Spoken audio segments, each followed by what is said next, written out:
அரசு பள்ளிக்குள்ள அந்த துறை சாராத அமைச்சர் போய் ஆய்வு செய்கிறன்ற பேரில் ஒரு மாணவியை வந்து சங்கடப்படுத்தியிருக்காங்க. முதல்ல உங்களை உள்ளே போகிறதுக்கு யார் அனுமதி கொடுத்தா? ரெண்டு காரணம் தான் இருக்கணும். ஒன்று, ராஜ்மோகன் வந்து நீங்களே போங்கன்னு அனுமதி கொடுத்துருக்கணும். இல்லை ராஜ்மோகன்லாம் ஒரு ஆளாக நானே போய்ப்பேன்னு இவங்களா போயிருக்கணும்.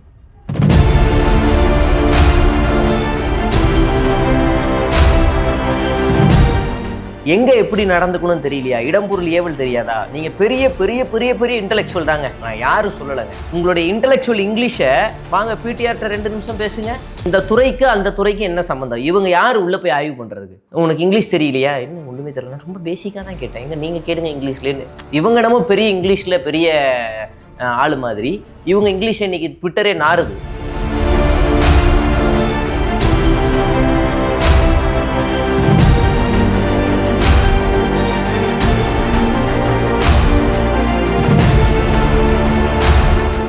யார் வேணாலும் என்ன வேணாலும் பண்ணிக்கலாம். இது வந்து ஒரு GTA கேம் மாதிரி. நீங்கள் ரோட்டில் போகிற யாரை வேணாலும் கொள்ளலாம், எந்த வண்டியை வேணாலும் எடுத்துக்கலாம், எந்த பேங்க் ஹாஸ்பிட்டல் எதுக்குள்ளே வேணாலும் போய்க்கலாம். அப்படியான ஒரு சூழலை தாவேகா தமிழ்நாட்டில் உருவாக்கி விட்டுருச்சு. அமைச்சர் கீர்த்தனா ரீல்ஸ் மோகத்தில் அப்படியே போட்டாங்க. தான் ஒரு இன்டலெக்சுவல், தான் ஒரு இங்கிலீஷ் பெரிய தீ அப்படின்னு அவங்க அந்த வீடியோவை போடுறாங்க.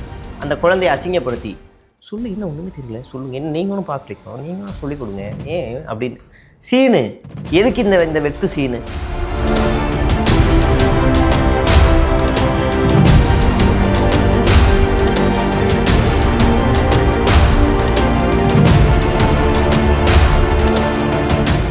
லிட்ரலி அது வந்து ஒரு ஹராஸ்மெண்ட், அப்யூஸ். அது அந்த அப்யூஸை பண்ணிவிட்டு நான் வந்து பண்ணலை, நான் வந்து நீங்கள் அரசு பள்ளி மாணவர்களை அசிங்கப்படுத்துகிறேன்னு அப்படியே ஒரு சேஃப் ஜோனு போகிறீங்களே. எந்த வார்த்தையில் அரசு பள்ளி மாணவர்களை அசிங்கப்படுத்துகிறாங்கன்னு தெரியலையே. நான் இருக்கேன், நான் இன்றைக்கி காலைல எந்திரிச்சிட்டேன், பல்லு விளக்க போகிறேன், இது ஒரு ரீல்ஸு, சாப்பிட போகிறேன் கைஸ், இது ஒரு ரீல்ஸு அப்படின்னு போட்டே நீங்கள் 4-5 அமைச்சர்கள் அட்டண்டன்ஸ் போட்டுக்கிட்டு இருக்காங்க. அவங்க ஆஃபீஸுக்கு போய் அட்டண்டன்ஸ் போடுறதில்ல, இன்ஸ்டாகிராமில் தான் அட்டண்டன்ஸ் போடுறாங்க.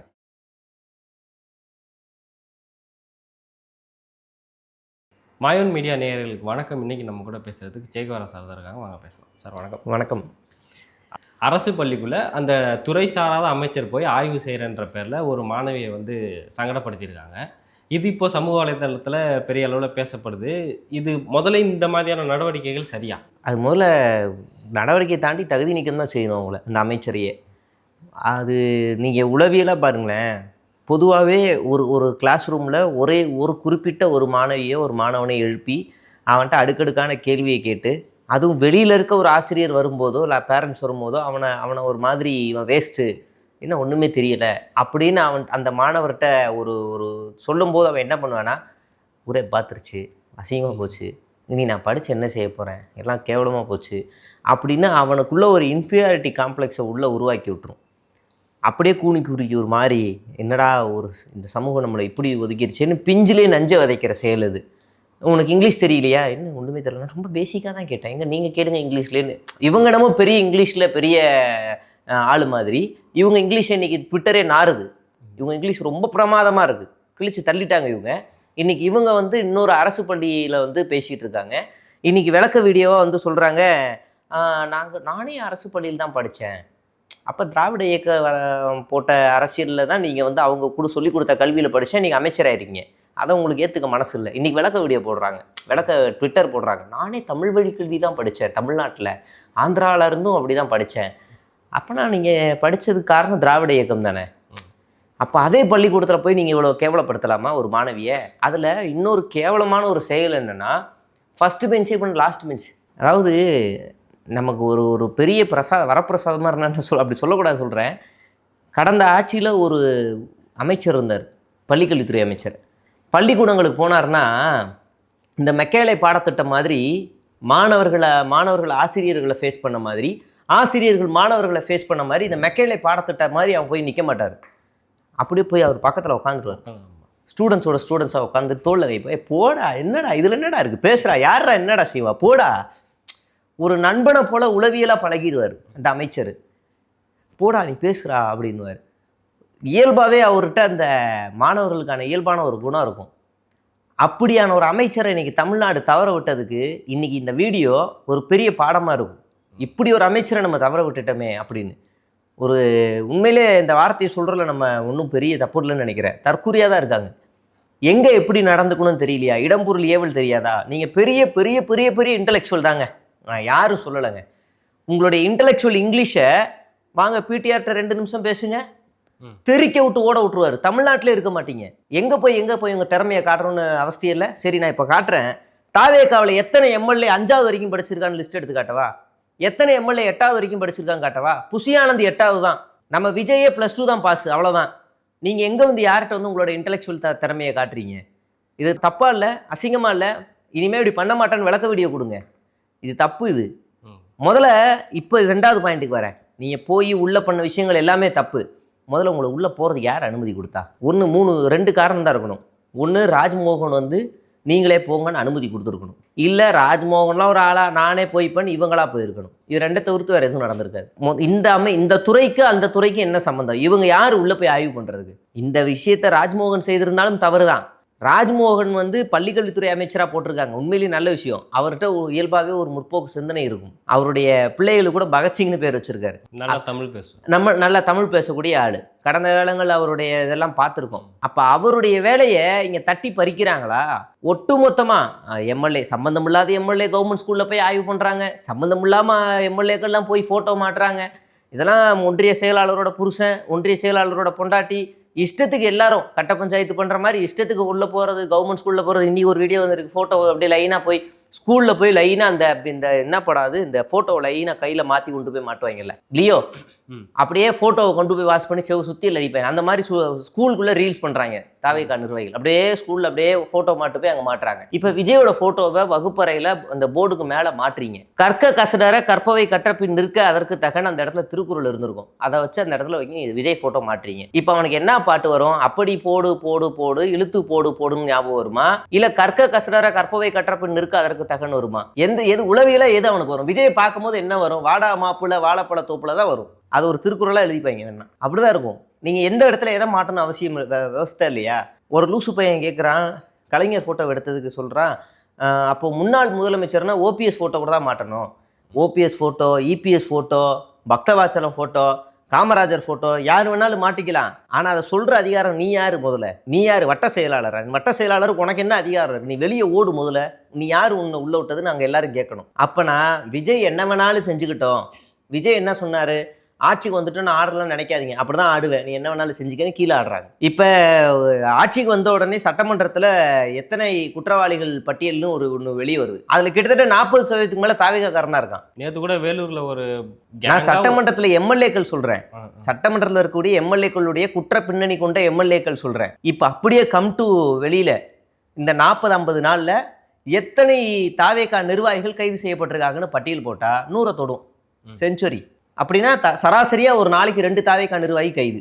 எங்கேயோ ஒரு கட்ட பஞ்சாயத்தில் காசை பிடுங்கிறது, திருடுறது, கொள்ளையடிக்கிறது, பாலியல் வழக்கு, கஞ்சா வித்தது, போதைப் பொருள் கடத்தினது, ஆத்து மணலுக்கு லஞ்சம் கேட்டது, எல்லா புகார்லையும் தாவேகா நிர்வாகிகள் கைது. இதில் ஒரு பெருமை வேற, நாங்கள் தான் கைது பண்ணிட்டோம்ல, கட்சி வேறுபடணும். அப்போ கட்சியால் திருத்த மாட்டீங்க. இதில் ஒருத்தன் பாலியல் புகாரில் ஒரு ஆள் ஆலந்தூரில் மாட்டியிருக்காப்புல. அப்போ தான் சிங்கப்பெண் வீடியோலாம் வெளியிட்டாங்க.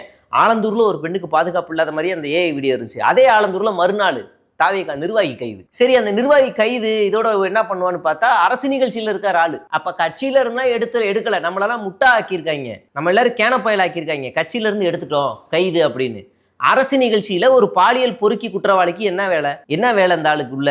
அப்ப பாலியல் குற்றங்களை நாங்கள் தூக்கு பிடிக்கிறோம், என் கட்சிக்காரன் எவ்வளவு கேவலமான கீழ்த்தரமான பொம்பளை பொறுக்கி வேலையை பார்த்தா கூட நாங்கள் அரசு நிகழ்ச்சியில உட்கார வச்சு அழகு பார்ப்போம், அதுதான் தாவேகா மாற்றம் அப்படின்றது தான் பொருள். இதுக்கு இப்போ ஒட்டுமொத்தமாக அமைச்சர்லேருந்து கீழே இருக்க ஆளுங்க வரைக்கும் அதிகார துஷ்பிரயோகம், யார் வேணாலும் என்ன வேணாலும் பண்ணிக்கலாம்.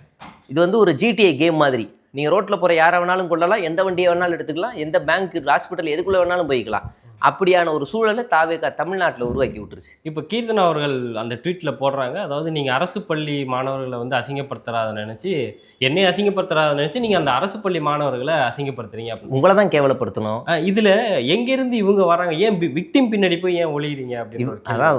அதாவது எந்த இடத்துலையுமே ஈவன் அன்பில் மகேஷ் அமைச்சர், முன்னாள் அமைச்சர் கூட அந்த வீடியோ பதிவு செய்யும் போது கூட அந்த குழந்தையோட முகத்தை முழுமையாக பிளர் பண்ணிட்டார். முழுமையாக பிளர் பண்ணி ஒரு இன்ஃபியாரிட்டி காம்ப்ளெக்ஸ் உருவாகி இப்படி அசிங்கப்படுத்தின நம்மளோட வீடியோ சமூக வலைதளங்களில் வைரல் ஆயிருச்சு அப்படின்னு ஒரு குற்ற உணர்ச்சி அந்த குழந்தைக்கு ஏற்பட்டு அந்த குழந்தையோட கல்வி பாதிக்கப்படக்கூடாதுங்கிற ஒரே நோக்கத்துக்காக அவர் அந்த முகத்தோட வந்து பிளர் பண்ணி வீடியோ போடுறார். அமைச்சர் கீர்த்தனா ரீல்ஸ் மோகத்தில் அப்படியே போட்டாங்க. தான் ஒரு இன்டலெக்சுவல், தான் ஒரு இங்கிலீஷ் பெரிய தீ அப்படின்னு அவங்க அந்த வீடியோவை போடுறாங்க. அந்த குழந்தையை அசிங்கப்படுத்தி சொல்லு, இன்னும் ஒன்றுமே தெரியல, சொல்லுங்கள், என்ன நீங்களும் பார்க்கலிக்கோ, நீங்களும் சொல்லிக் கொடுங்க ஏன் அப்படின்னு. சீனு எதுக்கு இந்த வெத்து சீனு? மேடம் நீங்கள் உண்மையிலேயே இங்கிலீஷ் தெரிஞ்ச பெரிய புலி தான், நாங்கள் ஒத்துக்கிறோம். வாங்க, உங்களை வந்து பிடிஆர்னு ஒருத்தர் இருக்காப்புல, ஒரு ஜாம்பவான், இல்லை ஒன்றும் பிரச்சனை இல்லை, வாங்க நீங்கள் அதே டிஆர்பி ராஜான்னு ஒருத்தர் இருக்கார், வாங்க டேட்டாவோட உட்காந்து பேச விடுவோம், இல்லை ஒன்றும் பிரச்சனை இல்லை, வாங்க கடந்த கால கல்வித்துறை அமைச்சர் பள்ளிக்கல்வித்துறை அமைச்சர்கிட்ட உட்கார வைக்கிறோம், 10 நிமிஷம் நீங்கள் தாங்குது, 10 நிமிஷம் தாங்குது போதும். எங்கெல்லாம் பருப்பு வேகும், நம்ம இது வரைக்கும் யார் அடிச்சிருக்கோம்? பழைய பொருளுக்கு விற்கிறவ தமிழ் வாத்தியார், இப்படியான ஆளுங்களை தான் அடித்து பெரிய ஆளாக இருக்கும். அதே கான்செப்ட் தான். யாரெல்லாம் எளிய மக்களை நோக்கி மிரட்டலோ அச்சுறுத்தலோ கொடுத்தா அவங்க திரும்ப கேட்க மாட்டாங்க. திரும்ப நம்ம செஞ்சது வெளியில் பிரபலம் ஆயிடுச்சு, ஐயோ இப்படி அடிச்சிட்டாங்கன்னா நான் அவங்களுக்காக தான் பேசினேன், அவங்க பின்னாடி போய் உட்கார்றது, பவுடரை போட்டு கஞ்சா அடிக்கிறது, அடித்த உடனே டக்குன்னு குழந்தையோட தூக்கி வச்சுட்டு சென்டிமெண்ட் தியரி, அதே குழந்தைங்கள வச்சு வீடியோ போட வைக்கிறது. அதே தான் இங்கேயும் நடக்குது. அந்த குழந்தை எந்த குழந்தை யார் அசிங்கப்படுத்துனாங்க? எனக்கு தெரிஞ்சு தமிழ்நாட்டில் யாருமே என்ன அரசு பள்ளியில் இவ்வளோ மோசமாக இருக்குது, அரசு பள்ளி மாணவர்கள் ரொம்ப மோசமாக இருக்காங்க, கடந்த கால ஆட்சியில் கல்வி சரியில்லையோ அப்படிலாம் யாரும் போஸ்ட்டே போடலை. அமைச்சர் செய்த செயல் கேவலம் அருவருப்பானது. லிட்ரலி அது வந்து ஒரு ஹராஸ்மெண்ட், அப்யூஸ். அது அந்த அப்யூஸை பண்ணிவிட்டு நான் வந்து பண்ணலை, நான் வந்து நீங்கள் அரசு பள்ளி மாணவர்களை அசிங்கப்படுத்துகிறேன்னு அப்படியே ஒரு சேஃப் ஜோனு போகிறீங்களே. எந்த வார்த்தையில் அரசு பள்ளி மாணவர்களை அசிங்கப்படுத்துனாங்கன்னு தெரியலையே. கல்வியில் சிறந்தது தமிழ்நாடு இந்தியாவிலேயே. அப்படி இருக்கும்போது எதிர்கட்சியாக இருந்தவங்க இப்போ அங்கே ஆளுங்கட்சியாக இருந்தவங்க எப்படி அந்த அரசு பள்ளியை கேவலப்படுத்துவாங்க? இது எல்லாமே ஒரு ஒரு ஒரு எப்படி சொல்கிறது, நான் இருக்கேன், நான் இன்றைக்கி காலைல எந்திரிச்சிட்டேன், பல்லு விளக்க போகிறேன், இது ஒரு ரீல்ஸு, சாப்பிட போகிறேன் கைஸ், இது ஒரு ரீல்ஸு அப்படின்னு போட்டே நீங்கள் 4-5 அமைச்சர்கள் அட்டண்டன்ஸ் போட்டுக்கிட்டு இருக்காங்க. அவங்க ஆஃபீஸுக்கு போய் அட்டண்டன்ஸ் போடுறதில்ல, இன்ஸ்டாகிராமில் தான் அட்டண்டன்ஸ் போடுறாங்க. இப்போ கீர்த்தனா அவர்கள் வந்து நிர்மல்குமார் முன்னாடியே சொல்லியிருந்தார் தேவையில்லாத ஆய்வு போகக்கூடாது அப்படின்னு. இப்போ கீர்த்தனா அவர்கள் ஆய்வுக்கு போயிருக்காங்க அப்படின்னா, இப்போ கீர்த்தனா அவர்கள் முதல்வர் கட்டுப்பாட்டில் இல்லையா, வேறு யாராவது கட்டுப்பாட்டில் இருக்காங்களான்ற ஒரு கேள்வி வருது. எனக்கு என்னமோ அந்த சந்தேகம் இருக்குது. எனக்கு என்னமோ ஆந்திராவோட முதலமைச்சர் கண்ட்ரோலுக்கு போயிட்டாங்களோன்னு தோணுது. வர எல்லா பெரும் நிறுவனங்கள் எல்லாமே கரெக்டாக குறி வச்ச மாதிரி கரெக்டாக அந்த மாநிலத்துக்கு போகுது. தெலுங்கானாவுக்கு கூட போகலை, ஆந்திராவுக்கு போகலை, கர்நாடகாவுக்கு போகலை, கரெக்டாக அந்த இடத்துக்கு தான் போகுது. அது ஒரு நிறுவனம் 2 நிறுவனம் போனால் பரவாயில்ல, 2, 3, 4 கிட்ட போகுது. அப்போ அந்த சந்தேகம் வரதான் செய்யுது. ஈவன் முதலமைச்சர் கண்ட்ரோலில் வேறு இங்கே யாருமே கிடையாது. யார் வேணாலும் என்ன வேணாலும் இஷ்டத்துக்கு பேசிக்கலாம், என்ன வேணாலும் பண்ணிக்கலாம். இன்றைக்கி வந்து கடந்த ஆட்சியில் இவங்க என்ன பண்ணிட்டாங்கன்னா, எல்லா இடத்துலையும் ஆரம்ப சுகாதார நிலையத்தை கட்டி தொலைஞ்சிட்டாங்க, எல்லா இடத்துலையும் பள்ளிக்கூடத்தையும் கட்டி தொலைஞ்சிட்டாங்க. இப்போ என்ன ஆயிடுச்சு, அந்த பள்ளிக்கூடங்கள் ஏற்கனவே பாலடைஞ்ச கட்டடங்களாக இருந்தால் கடைசி 4 வருஷத்தில் மட்டும் அது எல்லாமே புதுப்பிக்கப்பட்டு பெரிய கட்டடமாக கட்டி கொடுத்துட்டாங்க. எக்ஸ்ட்ரா 100 ஸ்கூலை வேறு கட்டி கொடுத்துட்டாங்க, காலேஜை வேறு கட்டி கொடுத்துட்டாங்க. அது இல்லாமல் மாடர்ன் ஸ்கூலை வேறு உருவாக்கி விட்டாங்க. இப்போ இதெல்லாமே உங்களுக்கு வசதியாக போயிடுச்சு. எல்லா தொகுதியிலையும் ஒரு 2-3 கவர்மெண்ட் ஸ்கூல் இருக்கிறனால இஷ்டத்துக்கு வாங்க ரைடு போகலாம். ஒன்றிய செயலாளரோட புருஷன் இல்லை வேறு யாராவது எல்லாருமே தாவேக்கா துண்டை போட்டு வா போவோம், வா ஜாலியாக போவோம் அப்படின்னு அசால்ட்டாக உள்ளே நுழைஞ்சிடுறது. போயிட்டு நாங்கள் என்ன ஃபோட்டோ நல்லா இருக்கா, செவரு நல்லா இருக்கா, அதெல்லாம் கொடுமையில் ஒரு அமைச்சர்லாம் இருப்பார். அந்த டாக்டர் பாவம், அவருக்கு அந்த ஆஸ்பத்திரிக்கு சம்மந்தமே கிடையாது. அவர் வந்து வேறு ஏதோ ஒரு தொழிலாளர்துறை அமைச்சர் ஏதோ ஒன்று, அவர் லேபர் டிபார்ட்மெண்ட். இவர் போயிட்டு பார்க்குறாரு, அந்த டாக்டர் மூச்சு பிடிக்க பேசுகிறாரு. பேசின அப்புறம் விஜய் ஃபோட்டோ எங்க, ரொம்ப முக்கியம் ஆப்ரேஷன் பண்ணுறவட்ட விஜய் மூஞ்சியை ஃபோட்டோவாக காட்டுவாங்க. எக்யூப்மெண்ட்ஸ் தாங்க தேவை ஆப்ரேஷன் பண்ணுறவனுக்கு, அதில் போய் விஜய் ஃபோட்டோ எங்க அப்படின்னு. இப்போ ஓசூரில் இந்த அடியில் வந்து ஃபுல்லாக நோரா வந்துக்கிட்டு இருக்கு, அதை தொடர்ந்து அப்படியே வீட்டில் ஊரில் இருக்க கிணத்துலலாம் நோரா கிளம்பிக்கிட்டு இருக்கு. ஆனால் இங்கே முதலமைச்சர் வந்து கடல் நீரை குடிநீராக எப்படி மாற்றுறதுன்னு நேற்று போய் சாம்பிள் பார்த்துக்கிட்டு இருக்காரு. இந்த நடவடிக்கை, நீங்கள் ஏற்கனவே ஒரு நதி போய் பால் அடைஞ்சிக்கிட்டு இருக்கு, அதுக்கு நீங்கள் கவனம் செலுத்தாமல் கடல் நீரை குடிநீராக மாற்றி அது என்ன பண்ண போகிறீங்கன்ற ஒரு கேள்வி வரும். கடல் நீரை குடிநீராக்கும் திட்டம்னா பழைய திட்டம். அது ஜெயலலிதாவுக்கு முன்னாடி பீரியட்லேயே அது நடைமுறைக்கு வந்து அது ஒரு பெரிய பிளான்ட்டை நீங்கள் போகும்போதே தெரியும். ஈசிஆரில் போகும்போதே அந்த ஒரு பெரிய பிளான்ட்டை பார்க்க முடியும். மகாபலிபுரம் சைடு போனாலே அது நடைமுறையில் இருக்குது அந்த திட்டம். அதை வந்து இவர் மறுபடியும் போய் ஆய்வு செய்கிறாரு. அது ஸ்டாலினோடைய முக்கியமான ஒரு திட்டம்னு கூட சொல்லணும். அதை கலைஞர் பீரியட்லேயே அதை வந்து கொண்டு வந்துட்டு அதை கடைசியாக 2021 அவரோட பீரியடில் புது ஆலையெல்லாம் வேற வச்சுருந்தாங்க. அதை இவர் வந்து போர்டெல்லாம் அவுத்துட்டு ஒரு சுய பெருமை பேசுறதுக்காக அங்கே போய் பண்ணிக்கிட்டு இருக்காரு. இப்போ இவங்களை கேட்டிங்கன்னு வைங்களேன், என்ன தெரியுமா சொல்லுவாங்க, போலி விவசாயிகள் வந்து போலியான செய்தியை பரப்புறாங்க. அவ்வளோதான் கொச்சப்படுத்த முடியும். நீங்கள் அரசு பள்ளிகளில் போனால் அரசு பள்ளியை இது பண்ணுவாங்க. அவ்வளோதான் இவங்க பண்ண முடியும். இது எங்கேருந்து வருது, எந்த ஆலையிலேருந்து வருது, அந்த ஆலையில் மாசு கட்டுப்பாட்டு வாரியம் விதிமுறைகளுக்கு மீறி அவங்க ஏதாவது நச்சுத்தன்மையை அதிக அளவில் வெளியிடுறாங்களா? அப்படி எந்த ஆய்வுமே பண்ண மாதிரி ஒரு வெள்ளை அறிக்கையோ எந்த அறிக்கையுமே வெளிவரல. எந்த ஆலையிலேருந்து வருதுன்னு கூட கண்டுபிடிக்க தெரியல. அதை ரொம்ப ஈஸியாக கண்டுபிடிக்கலாங்க, ரொம்ப ஈஸியாக கண்டுபிடிக்கலாம். அது அந்த ஊர் மக்கள்கிட்ட கேட்டாலே அவங்களே சொல்லுவாங்க. நீங்கள் என்னத்தை தான் ஆய்வு பண்ண போகிறீங்க? அதை லேப் டெஸ்ட் எடுத்துகிட்டு போக போகிறீங்களா? நுரை நல்லதுன்னு எனக்கு புரியல. இந்த ஆறை நம்பி மட்டும் எத்தனை லட்சம் விவசாயிகள் குடும்பம் அதை நம்பி இருக்கு, மக்கள் நம்பி இருக்காங்கன்ற கொஞ்சம் அடிப்படை அறிவு கூட இல்லை. அந்த அந்த நுரை வந்து பாலவாக்கம் பக்கம் தேங்குச்சுன்னா உடனடியாக ஆக்ஷன் எடுப்பாங்க. இது டைரெக்டாக உங்களுக்கு பாதிக்கப்பட்டுச்சுன்னா உடனடியாக ஜெயக்குமார் மாதிரி பக்கெட்டில் அந்த நுரையை அள்ளி வெளியே ஊற்றுவாங்க. இப்போ ஜென்சி அந்த டீம்லேருந்து ஒரு நபர் வந்து நீதிமன்றத்தில் போய் ஆஜராகிறதுக்கு போகிறார். அதாவது அவதூறு பேசிட்டாருன்னு சொல்லி அவர் மேலே வழக்கு, அவர் போய் ஆஜராகிறதுக்கு போகிறாரு. அந்த ஆஜராகிறத வந்து தடுக்கிறாங்க காவல்துறை. இது எப்படி? இது அராஜகத்தின் உச்சகட்டம் இல்லையா? அது இது வந்து ஈகோ, தமிழ்நாடு அரசோட ஈகோ. இதில் காவல்துறை பாவம் விஜய் அரசுகிட்ட மாட்டிக்கிட்டு முழிக்கிறாங்க. இது தமிழ்நாட்டு அரசோட ஈகோ. ஒரு சின்ன பையனை கூட நம்மளால் கைது பண்ண முடியலையே, ஒரு நாள் உள்ளே வைக்க முடியலையே. ஆனால் அந்த அரசாங்கம் பாரு, சவுக்கு சங்கர்லேருந்து மாரிதாஸ்லேருந்து அந்த ஒரு கிஷோர் கோஸ்வாமியிலேருந்து யார் யாரையோ பெரிய பெரிய ஆளுங்கள்லாம் கூட ஈஸியாக உள்ளே உட்கார வச்சு வெளியே தண்ணி காட்டிடுச்சு. நம்ம சாதாரண ஒரு இன்ஸ்டாகிராமில் வீடியோ போடுற ஒரு பையனை கூட நம்மளால் உள்ளே வைக்க முடியாத அளவுக்கு தமிழ்நாடு அரசோட வழக்கறிஞர் அணி, அரசு தரப்பு வழக்கறிஞர் அணி வந்து அவ்வளோ வீக்காக இருக்கா?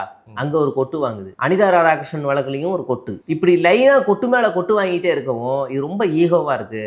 அவங்க ரொம்ப லீகலாக ஸ்ட்ராங்காக இருக்காங்க அப்படின்னு தெரிஞ்சிருச்சு அவங்களுக்கு. இதில் முக்கியமாக என்னென்னா, இப்போ காலையில் கூட இது ஒரு தோழர் சொல்கிறாரு, ஒரு வழக்கறிஞர் வந்து ஒரு வழக்கை போடுறாங்க, ஒரு வழக்கில் ஜெயிக்கிறது தாண்டி ஒரு வழக்கை போடுறாங்கல்ல, அதுதான் பெரிய விஷயம். நான் இப்போ ஒரு வழக்கை தொடர்றேன்னா அந்த வழக்கில் நான் 100% ஜெயிச்சிருவேன், என்கிட்ட வேலிட் பாயிண்ட்ஸ் இருக்குது, நான் ஈஸியாக ஜெயிச்சிருவேன், எதிரணிட்ட எந்த பாயிண்ட் இருந்தாலும் அது ஈஸியாக உடச்சிருவேன்ற நம்பிக்கையோட ஒரு பாயிண்ட்டோட அந்த கேஸை போடுறாங்கல்ல, அந்த கேஸை போடுற திராணி கூட நம்ம இப்போ இருக்கிற அரசாங்கத்தோட வழக்கறிஞர்கள்ட்ட இல்லை. ரொம்ப சர்வசாதாரணமாக அனிதா ராதாகிருஷ்ணன் உடச்சிட்டு வந்து சொல்கிறாரு, ஆமாம் என்னையும் பேரம் பேசினாங்க என்ன அப்படின்னு ஆமான்ட்டு அசால்ட்டாக சொல்லிட்டு போகிறாரு. இவங்க அதுக்கு கூட ஃபைட் பண்ண தெரியல. ஆனால் கூட அவங்க உச்சநீதிமன்றம் போயிடுறாங்களேன்னு ஒரு பயம் வேறு. இப்போ இந்த பையனை அரெஸ்ட் பண்ணலைன்னா கொட்டு. இப்போ ஏற்கனவே சரண் ஒரு பையன்ட்ட வேற கொட்டு வாங்கினாங்க. அசால்ட்டாக வெளியே வந்துட்டானே, நம்ம அர்த்தராத்திரியில் போய் கைது பண்ணாலும் வெளியே வந்து வெறுப்பு வேற ஏற்றுறாங்க. நல்லாவே இருக்க மாட்டேன், வெறுப்பு வேற ஏற்றுறாங்க, இப்படின்னு பண்ணி அந்த சிம்பிளை வேற வெறுப்பு ஏற்றிட்டாங்க. அப்போ என்ன செய்யறதுன்னே ஒன்றும் புரியாமல் எப்படியாவது இவனை அரெஸ்ட் பண்ணி உள்ளே வைக்கணும். இவனை அரெஸ்ட் பண்ணி உள்ளே வச்சுட்டோன்னா, அன்பானந்தத்தை அரெஸ்ட் பண்ணி உள்ளே வச்சுட்டோன்னா மற்ற எல்லாருமே வந்து பயப்படுவாங்க. அன்பானந்தத்தை சுற்றி இருக்கிற எல்லாரையுமே அச்சுறுத்திக்கிட்டே இருப்போம். யாரெல்லாம் வந்து அவரோட நேரடியாக தொடர்பில் இருக்காங்களோ அவங்கள பிடிப்போம், அவரை பிடிச்சா இவர் வந்துருவார் அப்படிங்கிறது தான். இப்போ திமுக என்ன செய்யுதுன்னா, ஜனநாயக ரீதியாகவே என்ன செய்யுதுன்னா, அவரை நேரடியாக கோர்ட்டில் ஆஜர்படுத்து. ஒருவேளை அன்பானந்தம் கைது செய்யப்பட்டார் அப்படின்னா சிறையிலிருந்தே அடுத்தடுத்த வழக்குகளை போடுறதுக்கு ரெடியாக இருக்குது. அந்த ஒரு இன்ஸ்டாகிராம் ரீல்ஸுக்கு பயந்து போய் இந்த தாவேகா அரசு அவ்வளோ நடுங்குது. சாதாரண ஒரு ட்ரோல் வீடியோவுக்கு பயப்படுது. சாதாரண ட்ரோல் வீடியோக்கோ ஒரு மீம்ஸுக்கோ பயப்படுற அரசை நான் இப்போ தான் ஃபஸ்ட் டைம் பார்க்குறேன். ஒரு டைம்லலாம் வந்து நான் படிச்சுக்கிட்டு இருக்கும்போது ஜெயக்குமார் அமைச்சராக இருக்கும்போதெல்லாம் ஒரு மாதிரி மனம் வெம்பி பேசுவார். என்னோட சொட்டத்தலையை வந்து கிண்டல் பண்ணுறாங்க, என்னோட சொட்டத்தலையில் மோடி வந்து படுத்திருந்து யோகா பண்ணுற மாதிரிலாம் பண்ணுறாங்க அப்படின்னு வேதனையாக பேசுவார். ஒரு கட்டத்துக்கு மேலே அவர் அதையே பாசிட்டிவாக எடுத்துகிட்டு போயிட்டார். அவர் ஒரு கட்டத்துக்கு மேலே வெறியாகி கூப்பிட்டாரு, டே மீம்ஸ் போகிறவங்களாம் தைரியம் தான் நேரில் வாங்கடான்லாம் கூப்பிட்டாரு, சண்டைக்கெலாம் கூப்பிட்டாரு. அதையும் இவங்க ட்ரோல் ஆக்குனாங்க. தமிழிசை சவுந்தரராஜன்லாம் அவங்க முடியை வச்சு வேதனையெல்லாம் பேசினாங்க, என்ன இப்படி பண்ணுறீங்க என்னோட தலைதான்னா அவ்வளோ வெறுப்பாலாம் பேசினாங்க. அவங்க கூட இப்படியெல்லாம் பார்த்து ட்ரோல் மீம்ஸ் போடுறவங்கள பார்த்துலாம் பயப்படலை, இப்படிலாம் பார்த்துலாம் பயப்படலை. இவங்க வந்து சாதாரணமாக நினச்சிட்டு இருக்காங்க, இந்த மீம்ஸ் போடுறவங்களாம் வந்து ஒரு ஃபன்னி கைஸ் அப்படின்னு நினச்சிட்டு இருக்காங்க. சென்னை மீம்ஸ்னு ஒரு பேஜ், ஆமாம், அந்த சென்னை மீம்ஸ் வந்து ஒரு காலத்தில் ரொம்ப பிரபலமான பேஜ். அந்த பேஜ் 2015, 14, 15, 16 ரொம்ப ஃபேமஸான பேஜ். அந்த பேஜ் தான் தமிழ்நாடு முழுவதும் ஜல்லிக்கட்டு போராட்டத்துக்கு ஒரு பெரிய மைல்கல். அந்த பேஜ் தான் ஜனவரி 9 ஒரு ரேலியை ஃபிக்ஸ் பண்ணுறாங்க, உழைப்பாளர் சிலையிலேருந்து லைட் ஹவுஸ் வரைக்கும் ஜல்லிக்கட்டுக்கு எதிராக. ஆனாலும் ஜல்லிக்கட்டு தடை நீங்களும் சொல்லும்போது தான் மறுபடியும் இன்னொரு ஒன்று ஃபிக்ஸ் பண்ணுறாங்க, பொங்கலுக்கு ஒரு 2 நாள் முன்னாடி. அப்போ தான் அந்த போராட்டம் அப்படியே கண்டினியூ ஆக ஆரம்பிச்சுது, கலையாத போராட்டமாக மாறுது. ராத்திரி அங்கேயே தங்கினாங்க. அப்படியே அந்த போராட்டம் தமிழ்நாடு முழுவதும் வீரியமடைய ஆரம்பிச்சுது. அந்த போராட்டத்துக்கு மெயினான காரணம் ஒரு மீம்ஸ் பேஜ் தான். இப்போ நான் ஏன் சொல்கிறேன்னா, இந்த ஜென்சியெல்லாம் பார்த்து இவங்க வந்து ஜென்சியை வந்து ஒரு ஆளை கைது பண்ணிட்டா இவங்க வந்து எல்லாமே முடிஞ்சிரும்னு நினைக்கிறாங்க. எத்தனை பேரை கைது செய்ய பண்ண முடியும்? சிறையில் இடம் இருக்கா? எத்தனை கல்யாண மண்டபத்தில் அடைக்க முடியும்? எத்தனை சத்திரத்தில் அடைக்க முடியும்? நீங்கள் எவ்வளோ பேரை கைது பண்ணீங்க? ஒட்டுமொத்த தமிழ்நாடு மக்களையும் கைது பண்ணி பண்ணிட முடியுமா? காவல்துறையோட எண்ணிக்கை எவ்வளோ, பொதுமக்களோட எண்ணிக்கை எவ்வளோ? அப்படி ஒருத்தரை அச்சுறுத்திட்டா இங்கே எல்லாமே சரியாயிருன்றது தமிழ்நாட்டு வரலாறா? நீங்கள் இது என்ன பீகாரோ இல்லை உத்தரப்பிரதேசோ இது மாதிரி நினச்சிட்டிங்களா என்ன? யாரோ ஒருத்தரை கைது பண்ணிட்டா எல்லாரும் செதறிவாங்கன்னு நினைச்சா? தமிழ்நாட்டோட வரலாறு என்னன்னா ஒரு ரோஷமான வரலாறு தான். நீங்க யாராவது ஒருத்தரை கைது பண்ணா அவன் எந்த அமைப்பு என்னெல்லாம் கிடையாது, அது தப்புன்னு சொல்லி எல்லா அமைப்பும் நட்பு சக்திகள் எல்லாமே போராட்டம் நடத்தும். அதுதான் தமிழ்நாடு. நீங்க எங்கேயாவது ஒருத்தனை வந்து நீங்க அரெஸ்ட் பண்ணா எல்லாம் முடிஞ்சிரும்னு நினைச்சுக்கிட்டு இருக்கிறது இதெல்லாமே தாவேகா அரசு பயப்படுது. அதுக்காக போலீஸை போட்டு ஃபோர்ஸ் பண்ணி எப்படியாவது அரெஸ்ட் பண்ணுறங்க. இது எங்க தன்மான பிரச்சனை. இது வரைக்கும் ஒருத்தனை கூட அரெஸ்ட் பண்ணவே முடியல. அரெஸ்ட் பண்ணாலும் சாயங்காலமே வெளியே வந்துடுறாங்க, மாரிதாசும் வெளியே வந்துடுறாங்க, எல்லாருமே வெளியே வந்துடுறாங்க. எங்களால் எதுவும் பண்ண முடியலன்னு ஒரு நடுக்கத்தில் உட்காந்துருக்கு. அதுதான் இப்போ பிரச்சனை தாவேக்காவுக்கு. இப்போ ஆட்சியில் இருக்கவங்களுக்கு ஒரு மாதிரியான நீதியும் சாமானிய மக்களுக்கு ஒரு மாதிரியான நீதியும் மாதிரி இருக்குது. ஏன் கேட்குறேன்னா, இப்போ ஆதவ அர்ஜுனா பேசுனதாக திமுக போய் வழக்கு பதிவு பண்ணுறாங்க. அந்த வழக்கில் வந்து ஃப்ரீடம் ஆஃப் ஸ்பீச் இருக்குது அப்படின்ற மாதிரி நீதிபதிகள் சொல்கிறாங்க. இப்போ இந்த பையனுக்கும் அதே வரணும்ல? ஆமாம், வரணும். அதுதான் சொல்கிறேன்ல, இந்த வழக்கு இங்கே சுப்ரீம் கோர்ட்டில் அந்த வழக்கை விசாரித்தது சுப்ரீம் கோர்ட்டு. அவங்களுக்கு அது தெரிஞ்சிருக்கு. இதே வழக்கு இங்கே நீதிமன்றத்துக்குள்ளே வரணும் அப்படின்னா அன்பானந்தன் நேரடியாக அங்கே ஆஜராகணும். இங்கேயும் அதே தீர்ப்பு தான் வரணும். அவனை ஆஜராக விடாமல் கைது செஞ்சுட்டா இங்கே ஜட்ஜி பேசவே மாட்டார்ல. அதுதான் இங்கே பிரச்சனை. அன்பானந்தம் நேரடியாக ஆஜராயிட்டாருன்னா சரண் மாதிரியோ இல்லை மாரிதாஸ் மாதிரியோ இல்லை வேற யாரும் ஒரே நாளில் ரிலீஸ் ஆன மாதிரி ஈஸியாக அவருக்கும் பெயில் கிடச்சிரும். அந்த பெயில் இங்கே கிடச்சிடக்கூடாதுங்கிற ஒரே காரணம் தான் இவங்கள காவல்துறை அந்த சிறையிலேயே வாசல்லே வச்சு கைது பண்ணுறது. என்ன செய்வாங்கன்னு தெரியாது, என்கவுண்டரில் கூட போடுவாங்க. அப்படியான அரசு தான் இது. இப்படிதான் இவங்க எல்லாம் மூர்க்கமாக தான் செயல்பட்டுக்கிட்டு இருக்காங்க. நீங்கள் ஒன்ஸ் நீங்கள் அரெஸ்ட் ஆகிட்டோம் அப்படின்னா, சிறைக்கு போயிட்டார் அப்படின்னா, பழைய வீடியோக்கள்லாம் தேடி தேடி தேடி எடுத்து ஒருமையில் பேசியிருக்காரு, அவதூறு பரப்பியிருக்காரு. முதல்ல அவதூறு பரப்புனதுக்கு கைடே கிடையாது, வழக்கு தான். அதை நீதிமன்றத்தில் நேரடியாக சேலஞ்ச் பண்ணணும், அவ்வளோதான். அதை தான் இப்போ திமுக பண்ணுது. நாங்கள் நீதிமன்றத்தை சேலஞ்ச் பண்ணிக்கிறோம், வாங்க எங்களை விடுங்கன்னு சொல்கிறோம். ஆனால் இவங்க என்ன சொல்கிறாங்கன்னா, அப்படிலாம் முடியாது, நாங்கள் கைது பண்ணுவோங்கிறாங்க. மாரிதாஸுக்கு அதே தீர்ப்பு தான் நீதிபதி கொடுத்தாரு. இதுக்கு எப்படி நீங்கள் கைது பண்ணுவீங்க? இது வழக்கு தானே, அவதூறு தானே, வழக்கு தானே. அதுக்கு அவருக்கு என்ன பெட்டிஷன், அவர் பெட்டிஷன் தரப்ப என்ன செய்யணும்னா மன்னிப்பு கடிதமோ இல்லை ஏதோ ஒன்று விளக்க வீடியோவோ விளக்கமோ கொடுத்தா போதும், அவ்வளோதான், முடிஞ்சிருச்சு. இதுக்கு எப்படி நீங்கள் கைது பண்ணுவீங்கன்னு, அதுவும் அவங்க வீட்டில் வச்சு கைது பண்ணுவீங்கன்னு நீதிபதி சொல்லியிருக்காரு. அதே தான் அன்பானந்தத்துக்கும் வரும். தீர்ப்பு ஒரே வழக்குக்கான சம்மந்தப்பட்ட தீர்ப்பு வந்து வெவ்வேறாக மாறாது. இப்போ இவங்க ஆஜர்படுத்திட்டே இவர் விடுதலை ஆயிடுவார், இவங்க தலைமறை வாழ்க்கை முடிஞ்சிடும். அது ஆயிடக்கூடாது, இவங்க தலைமறைவாகவே இருக்கணும், இவன் வாழ்நாள் முழுவதும் சிறைக்கும் இல்லைன்னா வழக்குக்கோ இல்லை காவல் நிலையத்துக்கோ வந்துட்டு போகணும், இனி இவன் சமூக வலைதளங்களில் இயங்கக்கூடாது, அரசு எதிர்த்து பேசக்கூடாது அப்படின்ற ஒரு பயத்தினால தான் இந்த தாவேகா அரசு இப்படியெல்லாம் செய்யுது. பல கேள்விகளுக்கு சிறப்பான பதில் கொடுங்க. நேரத்துக்கும் பதிலுக்கும் ரொம்ப நன்றி.